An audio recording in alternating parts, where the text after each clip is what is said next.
Hello, I'm Paola Junturco, Marin Women's Hall of Fame Class of 2017. It's an honor to welcome you to the Marin Women's Hall of Fame Class of 2026 inductee interviews presented by Kaiser Permanente.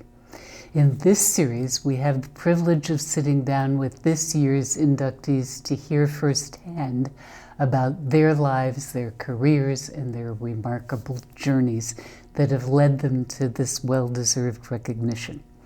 Since 1987, the Marin Women's Hall of Fame has inducted more than 160 extraordinary women, leaders who have made meaningful and lasting contributions to Marin County, its residents, and the communities far beyond. These honorees represent excellence across diverse fields, including education, science, business, philanthropy, the arts, politics, law, philosophy, and religion. Each has been a catalyst for positive change, and it's an honor to help celebrate and preserve their stories. Today, it's my pleasure to introduce Nancy Thelen Rehkopf, who is being inducted into the Marin Women's Hall of Fame for 2026 for her visionary work in the arts. Please introduce yourself, including your name and what you do. My name is Nancy Thelen Rehkopf, and I'm a recently retired leader of Marin Ballet, and prior to that, the Marin Museum of Contemporary Art. And those leadership opportunities occurred after my career in corporate marketing in San Francisco. And currently, I'm on the boards of the Marin Symphony and Marin Ballet. So tell us about your upbringing and what shaped who you are today. Who were the people in your life who inspired and influenced you? Well, that would be my parents, Phyllis and Max Thelen. And my sister, Jane, was a very talented ballet dancer. And my parents saw an opportunity to come alongside her teacher and help her create the Marin Ballet, at the time called the Marin Civic Ballet. And it was quite a journey, which meant that in our house, growing up, there were dancers and choreographers and set designers and costume makers and funders and founders, and I just sort of was able to enjoy all these really interesting people that my parents were working with as volunteers, and I was very inspired by that. And my mother was a professional artist as well, so through her work I got a chance to meet many visual artists, sculptors, all local from Marin, and I just thought they were the most interesting people in the world, and I was really enjoying getting exposed to all these different art forms. I would think so. So tell us about an important learning in your life that you believe has been key to your success. You know, I would say that because I was so interested in the arts, by the time I was 12, I was a very mediocre piano player, artist, and dancer, and really had the feeling that I was not going to be contributing as a solo artist, but that where I really had some strengths were in organization and management and encouragement and fundraising. So I think an important learning was you can enjoy all of the culture, you can make your community a richer place culture-wise by using more of your business skills instead of your artistic skills. Aha. So what drew you to your work and how has that shaped your career? Well, when I graduated from college, my first job out of school was with the San Francisco Symphony.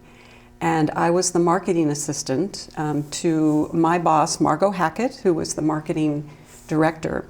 And I think she helped me understand that one of the best things we can do to support the arts is to build audiences and to cultivate the next generation of artists. And so the marketing department was involved in a lot more than just selling tickets. And I learned that it was important to pick your programming, to make sure that you had outreach opportunities for students, that you were enabling folks from all different backgrounds to buy tickets, maybe have access to free tickets, that you would involve the community and the businesses in the community. So I became very inspired by her. She was my first mentor in the field, and from there on, I felt like I understood how I could be a great partner to artists. And tell us what you learned about being a mentor. Anything else? I would say that my generation was probably one of the first to have active mentorship, and so I feel very blessed to be in that position. And the mentors that I had both at the San Francisco Symphony and later in my career in corporate marketing were very hands-on. These were not women that were just going to provide advice or have coffee every once in a while. They were actively involved in my career. They moved me around in different positions. They promoted me. They coached me. They just gave me a great model of what it is the way that you can help young women today. I'm sure that those who are watching this interview have been very inspired by your professional accomplishments and personal commitment to the community. I'd love for you to share what inspires you. I'm really inspired by the opportunity to stand on the shoulders of this fabulous generation of founding women and take the organizations that they founded to the next stage. Because I'm well aware of the debt that I owe to these inspired women from the past generation. So I'm inspired to work with an organization to help them take the next step in their artistry. And that usually means helping with financial stability, creating a firm financial foundation for these organizations, and then empowering the artists, the artistic directors, to do what they do best. And the most important thing to me is that part of that process is developing programs so that children and their parents of all backgrounds and all socioeconomic circumstances have access to the arts. Arts education is so important for our young people. There's an organization in Washington, D.C. called SMU Data Arts, and each year they actually rate communities throughout the United States on what they call arts vibrancy. And this is a measure that shows how integrated the arts are to the local community, how many opportunities there are for artists and teachers and audience members. And for the last 3 years in a row, Marin County has been number 3 in the nation among communities of its size. So this didn't happen by accident. This was very purposeful. And so I'm inspired by the opportunity to help actively promote this kind of artistic foundation that's available to us here in Marin County. Given your experiences and achievements, what are your hopes for the community of Marin? The hopes and needs you would like to see addressed? I think that Marin can continue to make progress in the arts curriculum that's available through our public schools. And they can also more actively fund the arts organizations that are in our schools teaching kids for free. And that would include the Marin Symphony, Marin Ballet, the Marin Museum of Contemporary Art, Youth and Arts, of course, the Marin Shakespeare Company. All these are actively in our schools, and they need funding to do that. So one of the things that I would love to see is foundations put arts back into their giving guidelines, because many foundations have removed the arts from their focus, and I believe that we're falling short a little bit in the amount of support that there is for arts organizations. I also think that the cities within Marin and the county of Marin could do a great job in what are called public-private partnerships, which is to work with our cultural organizations to help them with their biggest challenges, which is usually housing, a place to work. We're talking studio space, theater space, rehearsal halls. These are all areas that are very difficult to get into here in Marin County, and I think the cities and counties can work together to make sure that our arts organizations have a good industrial space to work.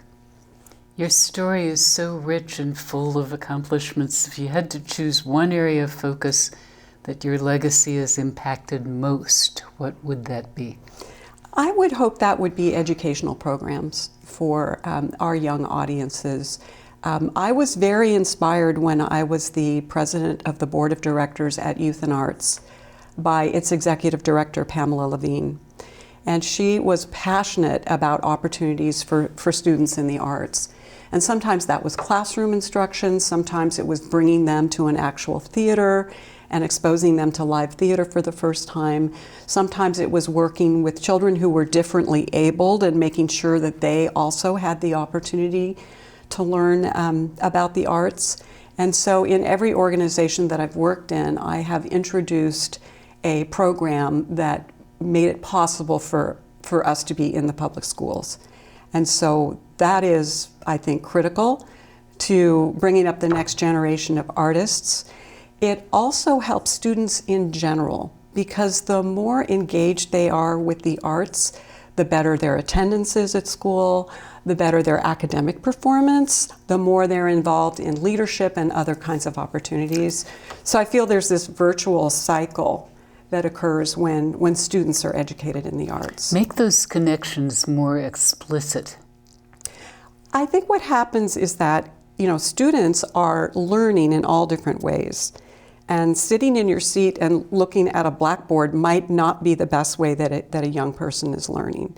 Having a hands-on experience with a musical instrument or with media, if they're working in the visual arts, or by performing a role in acting, gives them a way to engage with everything, with the verbal expression, with written expression, with symbolism, with the ability to tell a story. All of these skills occur when students are involved in music, the arts, acting, dancing. So, yeah. Your mom was an honoree, the mother-daughter duo. Talk about that. My mother is a very big influence in my life. Both of my parents modeled activism in the arts just superbly. The two of them founded 5 arts organizations here in Marin County that are still going strong today, including Marin Ballet, Artworks Downtown, Artisans, Youth and Arts, and the massed unit of the Junior League. So they never met a cultural art form that they didn't like, and they worked together, involving the whole family. So I remember going down to the building that was purchased through a grant from Marin Ballet, and working in the kitchen to just clean out everything, because it had been a seminary. It had been used for a completely different purpose. And so working alongside my parents, painting, moving equipment, moving things in. My brothers were tapped to do carpentry and artwork framing. And my sister, as I mentioned, was a very fine ballet dancer, headed for a professional career in ballet. So she was always doing something with her training, and we were going to her performances. In addition, we lived very close to where the Marin Shakespeare Company does their summer performances at Dominican.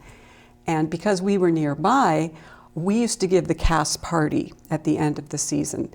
And I remember just being enthralled by these Shakespearean character types in our backyard, having a blast, having some casual food and drink, and just sharing with each other. And that was very inspirational for me as a child growing up in that household. I would think. So so I feel very privileged to be following in their footsteps, and particularly in my mom as an inductee to the Hall of Fame.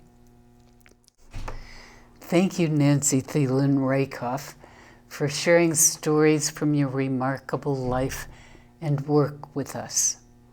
And thank you to our viewers for tuning into the YWCA Marin Women's Hall of Fame Class 2026 inductee interviews presented by Kaiser Permanente. To learn more about the YWCA Marin Women's Hall of Fame and our honorees, Please visit the YWCA Golden Gate Silicon Valley webpage, www.yourywca.org.